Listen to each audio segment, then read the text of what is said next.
I am Moises David Rivera, and welcome to The Brim Episode 1. I am excited to be here with you guys and sharing with you guys. I am here with my lovely wife, Brianna Rivera. Babe, say what's up. Say hello to the people. Hey. She is here as my co-producer, co-director, helping your boy out, doing these episodes as we continue growing. We're going to continue expanding. But today, I want to have a conversation with the listeners. I want to have a conversation with the viewers. I want to talk. I want to introduce myself properly. I want you to know who am I and why I decided to the brim. My wife is going to be butting in and asking questions. And hopefully these questions could answer some of your guys' questions. So starting off, babe, what's up? What kind of questions you got? Let's get the people knowing who am I. Let's go. Yes, so the first question is just why To The Brim? Why are you starting this podcast, To The Brim? I'm starting To The Brim because I want to be able to create a platform where I can communicate wisdom and speak with individuals in fields that are filled with wisdom and to see how we could apply it to our lives. I want to be able to sit down and have a conversation with an individual and then maybe take some of their information and apply it to my life and see how I could continue growing in excellence in everything that I do. So To The Brim stands for doing things in excellence. The first miracle that Jesus did in the Bible was turn water into wine. And one of the things that was interesting to me about that miracle was that when Jesus asked his servant, he said, hey, grab those vase, those jars, and fill them up with water. The Bible tells us they came back with the jars filled to the brim. So it showed me that when God asks you to do something, we should always aim for excellence. So To The Brim is a podcast of a community of people who want to grow in the area of excellence, doing whatever it is they feel called to do. And here we're going to talk about doing things in excellence, or how could we get to doing things in excellence, and how could we grow as individuals to become better human beings. So that's why To The Brim. That was a good one, though. That's good. That's good. So maybe a little bit background of how you got to Kansas, a little bit about you. How did I get to Kansas? Story. Yeah, how did you get to Kansas? That's a long, short story. How did I get to Kansas? Many of you guys know, clearly by my accent or the way I have gestures and stuff, but I am not from Kansas. I didn't grow up in Kansas. I'm originally from Miami, Florida. So all my subscribers from Miami, what's up? I grew up in Miami, Florida, Hialeah to be exact. I graduated from Champagnat Catholic High School, where we won a state championship. I had dreams of going Division I. When it came to signing day, my senior year, I figured out that I scored a low SAT score. Ooh, these are the real gritty stuff, right? Like, oh, I scored a high score and then I went. No. So I scored a low SAT score and I thought I was done. I thought I was going to be like another statistic. Oh, there he goes. Another one. Low SAT score is not going to be no good. And as I'm in signing day watching all my teammates sign here, sign there, I'm bummed out. I'm like, yup, I guess I'm part of another statistic. I'm just not going to be nothing. A coach calls my head coach named Coach Kirby. So if Coach Kirby, if you're ever watching this, I want to thank you. Coach Kirby calls and says, hey, Moises, I heard you didn't qualify to sign Division I. Do you mind playing JUCO ball? Mind you, I did not know what JUCO football was. In Miami, it's a big football place where we think about football and it's D1 or nothing, which is a toxic mentality to have because you should get the education wherever you get the offer from. It doesn't matter if it's D1, D2, D3, and all my athletes know what I'm talking about. If you have an opportunity to play ball, use the game that is using you to get an education. Shout out to Coach Mike Tonsel. So I signed to Independence Community College. Shout out to all my Pirates. When I signed, I didn't know where Kansas was at. They had no clue. Like, for real, I had no idea where Kansas was located at. I was like, any opportunity I have to better myself, I'm going to do it. First individual in my immediate family to graduate high school. First one to go to college. So I said, I'm going to jump on it, send a letter of intent. I'm going to sign to Independence Community College and play JUCO football. Found out it's like the SEC of JUCO football. Played football. played collegiate, started both years, and eventually signed to a Division One out of Canada. And then once I signed Division One to Canada, I end up getting saved. So that's how I got to Kansas. So I was supposed to sign out of high school, didn't qualify. A coach called Coach Kirby, never got to meet him. He left and took another job somewhere else. So if you're there, thank you so much for the opportunity and the offer. And I came and played JUCO football. But that's how I got to Kansas. Football. God, I tell people all the time, God will use a vehicle to get you to where he has called you to. So football was that vehicle. Football was that instrument that God used to place me where he called me to. So that's how I got to Kansas. Yes. Football. Yeah, that's how you got to Kansas. So what was it like once you got here? I know, what was going on in your life when you arrived in Kansas? Ooh, that's deep. What was Mo doing? Processing. What was his life like as he's arriving to Kansas? That's good. That's a good one. And it wasn't good. To the Brim is about doing things in excellence and keeping it real, raw, and striving to grow and develop yourself. So how I got to Kansas, I come from a divorced household. I lived with my dad. Right. So you're like the first one going to college of your immediate family. First one. Yeah. First one to go to college. I was scared. Yeah. Because usually you have people you could go to about college. Yeah, and helping you get like help you get there, like what to expect, what not to expect. So to me, I was like, what is gonna happen, right? I couldn't go to mom or dad or my brothers to say, hey, what should I expect going to college, right? My dad at the time, unfortunately, was handling some charges, you know what I mean, which he overcame, and God delivered him and helped him. So at that time frame, you know, I was homeless, didn't have a place to stay. My dad got arrested. He had the situation that took place. It's all said and done. But I needed somewhere to go. So when I came to Kansas, I was in a place of survival mode. I don't know if you've ever been there, any of my listeners or viewers, where you know that you're in survival mode. You're like, whatever the opportunity is, I gotta go and get it. I gotta find a way to win. I gotta find a way to succeed, because if I don't, I'm gonna be another statistic. So when I came to Kansas, I was in that mindset of, I just gotta go get it, because I didn't have no one to go to. You gotta think about it. First one to graduate high school, first one to go to college, I had nobody to run to. So when I come to Kansas, true story, I come to Kansas with $300 to my name. $300. My Uncle Robert, who's they call him Tio Ito, he gave me $300, and he was like, hey, I'm proud of you. Here's your graduation gift, $300. I get picked up in Tulsa's airport. Mind you, this is a Miami kid, city kid, living life, you know, the YOLO way, just doing whatever he feels he has to do. I get picked up, and I'm thinking I'm rich, bro. I got $300 in my pocket. I'm living life. I show up to the dorm room on midnight. I show up to this dorm room, and it looks like a hospital. I'm like, where are we? Coach Jones was like, this is the dorm rooms. And I'm like, ain't no way this is some dorm rooms, right? I show up, come to find out I needed to do a $250 deposit for my dorm. So automatically I go from $300 to $250 minus, right? And now I'm at $50. So now I'm frustrated, scared even more, because my mind wasn't leveled. My mind wasn't right. I'm just panicking, freaking out. Like, what am I gonna do? So when I came to Kansas, I was scared, bold, determined. I was all over the place, because I said I got a mission, I got a task at hand, I gotta make it out, I gotta prove to the people where I'm from, I gotta prove my family that if you work hard and you don't settle for your circumstances, and if you don't settle for the environment you grew up in, and if you just believe in yourself and do what you gotta do, you will succeed. And that was just my mindset. So when I came to Kansas, man, I was broken, lost, but determined to change, determined to become somebody. And it wasn't easy. You know, and I think any of your listeners or viewers could relate to this. Like, and I want to speak to your life. Like, if you're in a place that you feel burnt out, or you feel like your life is done, I want to remind you, it is not done.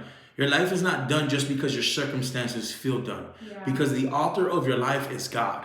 And God didn't create you just to be nothing. God created you to have a purpose.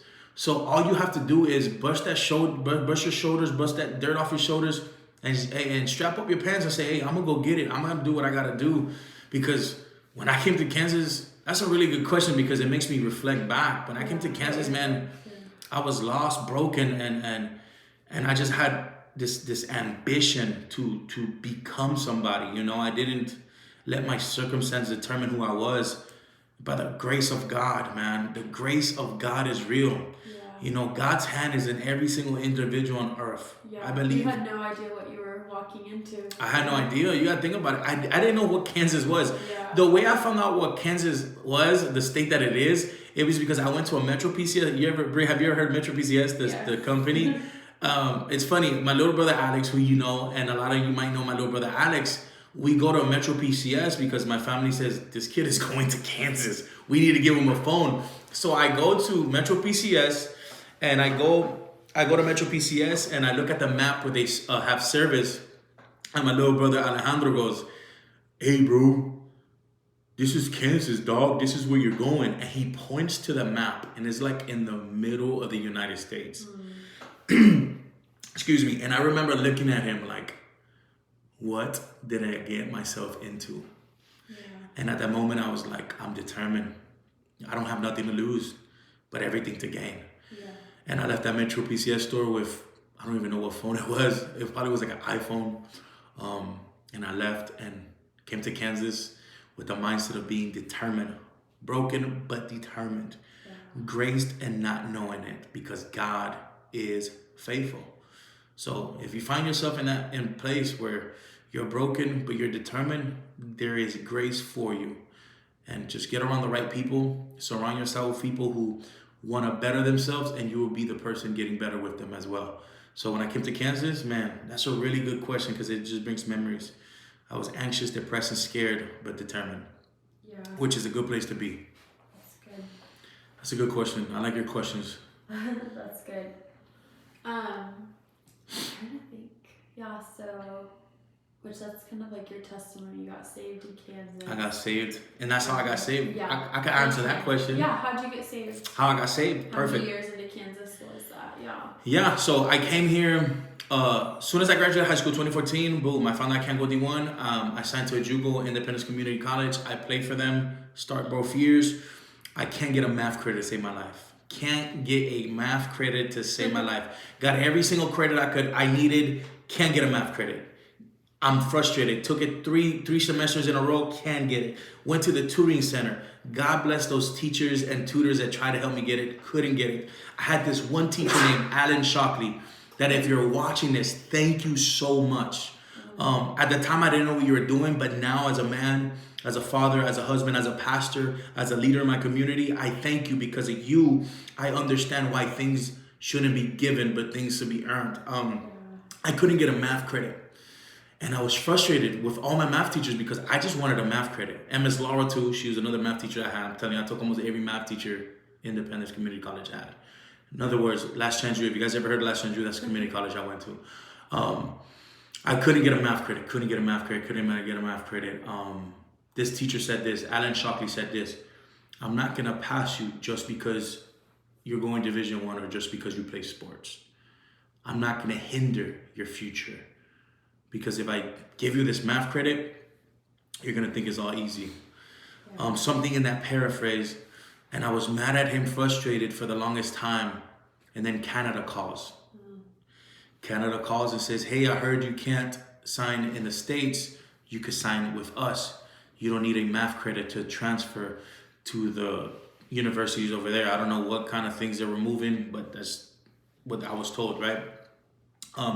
Canada comes, offers me a ride, tells me instead of playing 2 more years, I'm going to be able to play 3 years. Everything you want to hear as an athlete. I'm like, bet, I'm going to play 3 more extra years, prove who am I, prove my ability, prove that I can play the game. Signed. And once I signed, I kid you not, guys, once I signed to a Division I school, I walked back to my dorm room and a thought pops into my head. If football was taken away from you, who are you as a man? Yeah. I want you to hear that. If your career is taken away from you, who are you as a man? And those words and my thoughts shook me to the core. Because my whole life, the reason I wanted to make it off the hood, The reason why I strive to accomplish the wild success, to show everybody I did it. But I didn't know who I was. I identified with the game of football. I identified with ambition. I identified with hustle culture. But I was lost in it. You know, like Gucci Mane says, lost in the sauce. And I was so lost. And that thought made me think, who am I? Am I just a number on the field? Am I just a D lineman? Am I just a football player? Am I just another number on earth? I didn't know who I was. I didn't know who Moises David was. I knew who I was on the field. I knew who I was in the weight room. But I didn't know who I was. I didn't know who I was. And when I thought that if football was taken away from me, who am I? It made me search deep search, and soul searching, most importantly, inner peace searching. And I think a lot of people struggle with that because a lot of people identify with their careers, but they don't know who they are as people. Yeah. So when you ask somebody what they do for a living, they automatically tell you what they do as a job or as a career, but they never could tell you what they do to enjoy the life that they have. Mm-hmm. And I think it's very important that we know what we do for a living, not what we do to supply the things we have. Yeah. Because what you do for a living is, how do you know who you are? What do you enjoy to do? And when I had that thought, I didn't have no answer. I was scared. And another thought popped into my head right after and said, if you become my son, you inherit more than just a career. You will inherit an identity in Christ Jesus. And sooner or later, somebody invites me to church. And I was an atheist, didn't believe in nobody, believed in hard work, you know, determined. I got to go get it. If you work hard, you'll succeed. If you work hard, you got it. Believe in manifestation. Do what you got to do. Hustle hard. If you don't hustle hard enough, you ain't going to get it. There is no God. If there is a God, you know, just lost, broken. And I remember hearing that thought. You know, it was a thought. If I become your son, I will identify as your son, as a co-heir with Christ, as a child of God, and I have an eternal purpose. I get invited to a church, and I go to this small Pentecostal church, and the pastor does like this general altar call. There's like they invite everybody, any visitors, any guests, up to the altar, and he invites everybody, and he says. He looks at me, he's praying for me, he says, these people don't know that I was going to Canada, these people didn't know none of that. He says, no matter where you go, you're always going to stumble against the cross. Mm-hmm. No matter where you go, you're always going to stumble against the cross. Yeah.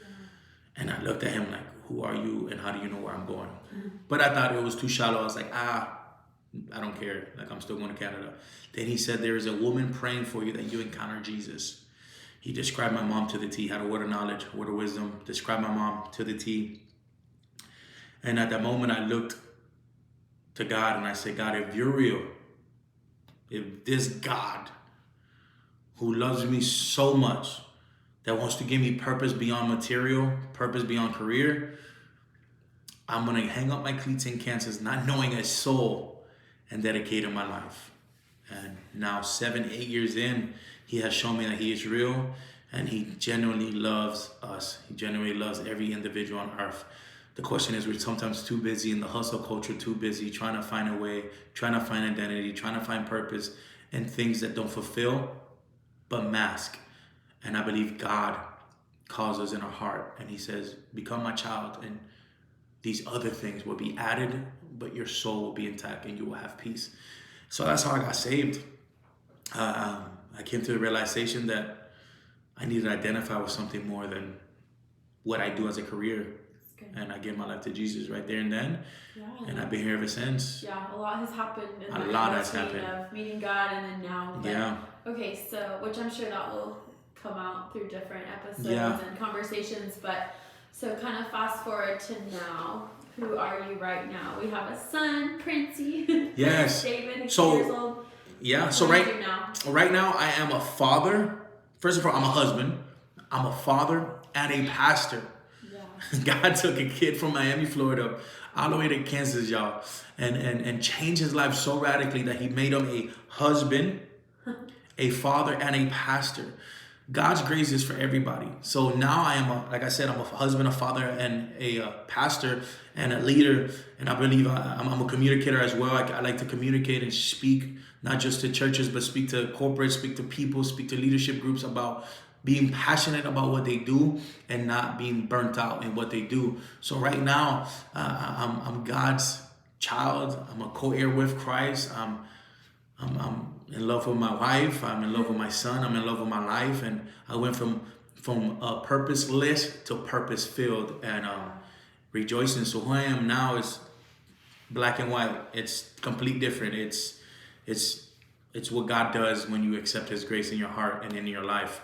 Yeah. I get it all the time. I get DMs from friends from Miami and friends from college, and they're just like, bro, what happened to you? Like, you're not the same anymore. You don't even talk the same. You don't even act the same. And it's a good change. They say, oh my God, you're so different. You're like, you don't, and it's just God. So if you're out there soul searching and wondering what could you do with your life, the best thing you could do with your life is surrender it to God. Give it to Him, because He's the only one that can change anything. He's the only one that can bring understanding to the things nobody understands around you. You know, the things we try to cope with, alcohol or weed or drugs. He's the only one that can bring clarity in that. Yeah. So who I am today is all because of Jesus, is all because of the grace of God. And so who I am today is a husband, pastor, father, teacher, whatever. It's a good question, but I think it varies whoever you ask. Who is Moises to you? Some will tell you your brother, some will tell you a pastor, some will tell you. It's good. He gives you that purpose. That's good. That's good. Say that again. God gives you that purpose. Yeah. Who you are, the purpose comes from God. He gives you that purpose. That's the whole thing we've been talking about. Like he has a purpose for you before He even creates you, because He's the creator. That's so good. Yeah. He has a purpose for every single person. No matter what you've done, no matter what you've been through. Yeah. Dog, I've been this, I've done this. God loves you. Yeah. I cursed God, God still loves you. I blaspheme, God still loves you. Because God is not here to keep you away from Him. God sent His Son Jesus to die a price of sin so that He could reunite with you again. Yeah.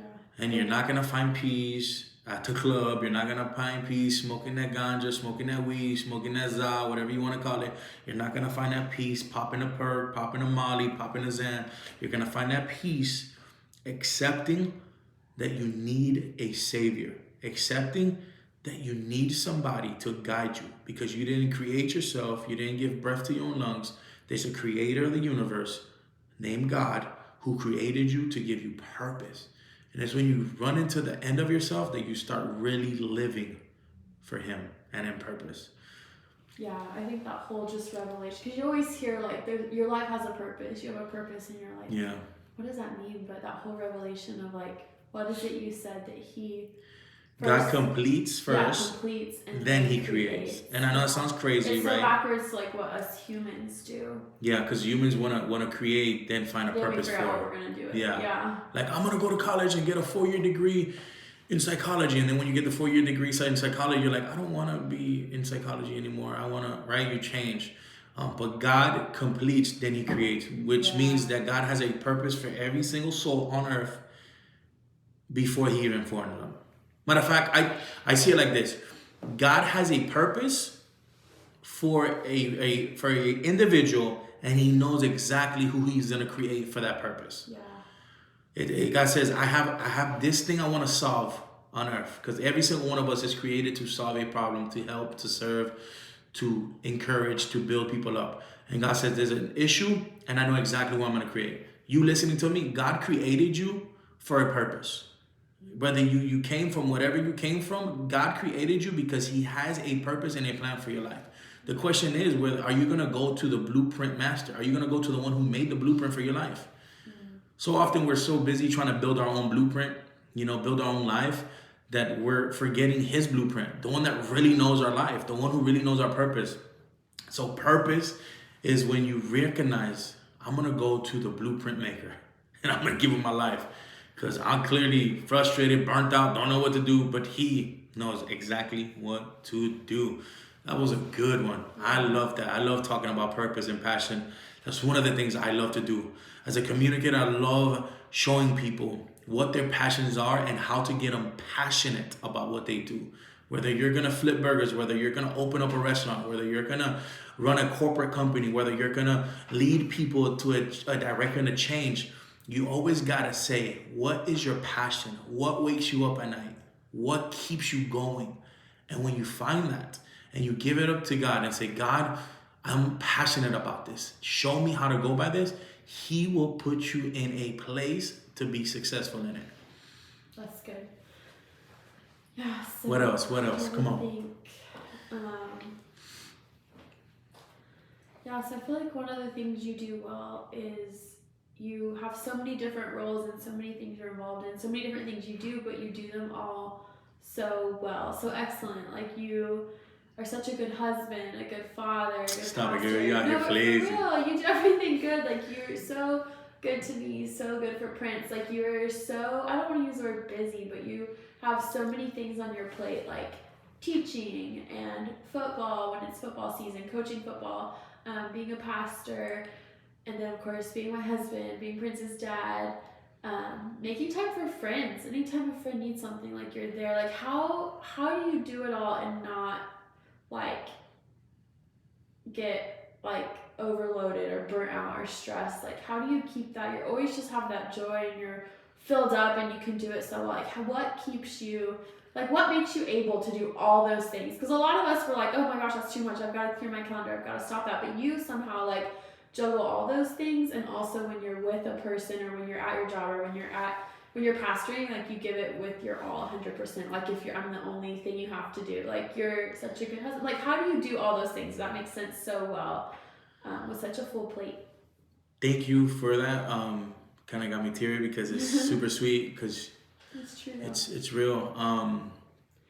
Wow, thank you so much for that. It means a lot. I just don't try to live with an agenda. That doesn't mean I don't plan, but that doesn't mean I try to live in a box. Because what happens is, if I try to live a life in a box, I'll get frustrated the moment I'm out of that box. So I try to treat everybody with the same grace God gave me. I try to treat my wife with the same grace God gave me. I try to treat my son with the same grace God gave me. I try to treat my friends with the same grace God gave me. I try to treat my job with the same grace God gave me. I try to treat my leadership with the same grace God gave me, which means the grace God gave me was a gift that I didn't deserve. Yeah. So whether it's for a friend, whether it's for my job, whether it's for my wife, I always go with the mindset of gracious. I'm gonna do things out of the motive of grace. I'm just gonna be lavishing them with the unmerited favor that God gave me. So I don't try to put myself in a box, because if I put myself in a box, I'll run out of space and I'll get burnt out and frustrated. So I give everything the time it needs, right? Like, I don't know if you peep this as my wife, but you know this perfectly because you are my wife and you're super detailed and organized. You're like everything I needed in my life and will need for the continuing of my life. But I try to lead my life with grace. Like, I try to treat people with the love that God gave me. Like I told you, I was broken, lost, depressed, anxious, and God still took the time to speak to me, to reach out to me. How many times I rejected him, how many times I lied to him, how many times I procrastinated with things he told me, but he still loves me and gave me this grace. And the Bible tells us be imitators of Jesus. And I just want to imitate my Father. I didn't come up with the best childhood, but the grace of God makes me new. So I try to do things with his grace. So how do I stay doing things with excellence, or how do I have time with friends and family? Is because I always try to do things with the grace that God has given me. And I always remind myself, the grace of God. And it's easy. It's easy. I think if we do things reminding ourselves of what God did for us, you'll always be passionate about living. That doesn't mean you're not going to have hard days. Yeah. You know, you live with me, you know the things that I've been through. That doesn't mean you're not going to have bad days. But that means that in your bad days, you remind yourself of the good days. Yeah. And in the good days, you remind yourself of the gooder days and the better days. and you build on that grace. You build on that relationship you have with God. And when you build that, when you start filling yourself with more time with God, it overflows to your other areas, like your job, your marriage, your kids, and career, or whatever it is you do. Yeah, I feel like your discipline of that, giving him that first every morning, like that's the first thing you do, no matter what goes on. Sometimes I feel like I'm just waking up trying to get to work, get out of bed, and like you prioritize that first before anything else, my time with God. And I think that overflows into every area of your life. And it shows. And your rhythm of grace is different than my rhythm of grace, right? Because there's some things you do with your rhythm of grace, the way you plan, the way you have a planner for every single thing of your day, the way you strategize and organize everything. That's a grace that I don't have, right? And the reason you're able to do that, right? Because I could look at that and be frustrated, like, how do you could do that in so much excellence? But that's the grace God gave you. That's the rhythm of grace. And that's the thing about the grace of God. Every single one of us got that gift. And the measure we got is the measure we live. Because God doesn't want you to walk in my rhythm of grace. He wants you to walk in the rhythm of grace He gave you. And for the listeners and viewers hearing, God wants you to walk with the rhythm of grace that He has given you. Don't imitate another walk. Don't try to imitate somebody you saw walk with God, but walk with the rhythm of grace He gave you, because you're uniquely made with a unique purpose and vision, and that's the grace and the rhythm you walk with. Yeah, that's good. See, that's what I love about you. You never make me feel like shame or like, oh, I'm not doing enough. You always point me back. Dude, you're amazing. You are amazing. You believed in me when I was like frustrated and burnt out. You know, I was like, okay, I gave you my life, God. Like, what's next? And you're the one that encourages me. You're the one that says, hey, don't ever forget you're a great communicator. Don't ever forget you're anointed. Don't ever forget you're a great father. You're a great husband. And you're the one that motivates me to do the things that I'm doing, getting out of my comfort zone. You remind me of God's grace. And I tell people all the time. My wife is the physical evidence of God's grace, because I didn't deserve her and He still gifted me her. And that's the rhythm of grace He gave me. So to the brim is understanding, doing things with excellence, because it's a grace that He gave to you. That's good. Yeah, well, I think we should wrap it up. I have more questions I want to ask. Ask me one more before we wrap up then. Well, my favorite one is about Kansas. Why you love living in Kansas right here, right now. What's special about Kansas? But I know that can be a lengthy question, but what is it? Why Kansas? Why do you love living here? One, my in-laws say you rather be in the middle of war in the will of God than out of the will of God and wherever you want to be, right? So you want to be in God's will over anything else. One, so I'm in God's will, and Kansas is beautiful. It is beautiful. The stillness, the peace, the quietness, the time to think and process things. Kansas is beautiful. Rural America is thriving. It's amazing. It's a beautiful place to be. There's no reason why you should not want to be in Kansas. Kansas is the place to be. You have a sense of living. You have time to think and process and analyze and set goals and crush them. Kansas is where God called me to, and is a place where I find purpose and thrive, and that's where I'm at. That's where the grace of God found me. And I feel like it's one of those things, like, you don't realize it's a gift till after. Like, you're like, oh, it's so quiet, and I have all this time to think and process, but then when you realize, like, oh my goodness, like, that's a gift. Like, and it doesn't mean there's some days you're like not frustrated, you're like, there's nothing. When you take time, that's what I love about Kansas, right? Like, whenever you're missing busyness, or you're missing to do something, I just want to go to a bigger city to go to the beach or do this or that. When you go shopping, go to Target or go here. When you sit back and think why you want to do those things, is because you want to distract yourself from inner things you need to work on.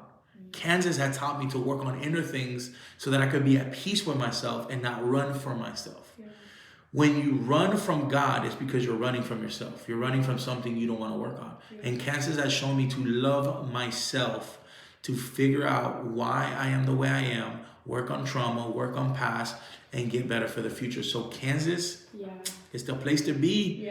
It's the place to be for us. And I love what you said at the beginning. Like, you got to be where God wants you to be. God wants you. Not everyone's here is Kansas at this moment in time, but like, wherever God has you, like, that's the best place to be. And sometimes it doesn't. You don't see it until you find the gift of why He has you there. And I believe anywhere you are can be the best place ever. Exactly. He wants you Exactly. there. So There's you could be in nothing LA and you want to leave, but if that's what God has purpose for you, guess what? Yeah.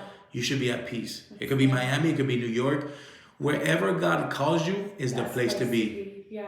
Wherever we visited Japan Chavez Church in Vegas, and out of all the places, planning a church in Vegas seems like the craziest thing to do. But one of the cool things my wife pointed out when we went over there, I think it was like a year or two ago. Yeah.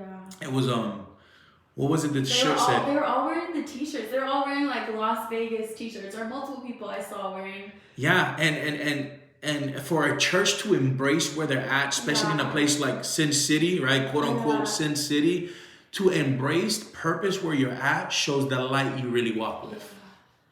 To embrace the purpose where you at really demonstrates to people the light you walk with. You could walk in the middle of hell, in the middle of the valley, and proclaim you're at peace because God is with you, and people will see the light and ask you, how could I tap into that light? That's good. Because where God calls you, he purposed. Yeah. And you will be at peace. Yeah, you're going to have to work through some things because inwardly you need to find yourself in Christ and work on some things. But the moment you get over that hump of not wanting to be somewhere because it's not what you prefer, but in reality, wherever you go, you're going to find something wrong because it's really a you issue, not a place issue. And you discover yourself and work on yourself and let God work on you, most importantly, you'll be at peace. So Kansas, to me, is that place. To the listeners, to the viewers, could be anywhere else. Yeah. But I just want you to know that the grace of God is where you're at. Yeah. Purpose is where you're at. Wherever God calls you, that's where you should be because there's purpose and vision in that. With that being said, thank you for watching and listening. Yes, I hope you took something. First episode, we did it. I hope you took something from this. I hope it edified and encouraged you. Can't wait for episode 2. It's going to be a good one. Subscribe, like, and share. Thank you so much. Stay blessed, stay encouraged. And remember, do things to the brim. Excellence is the target. See you guys.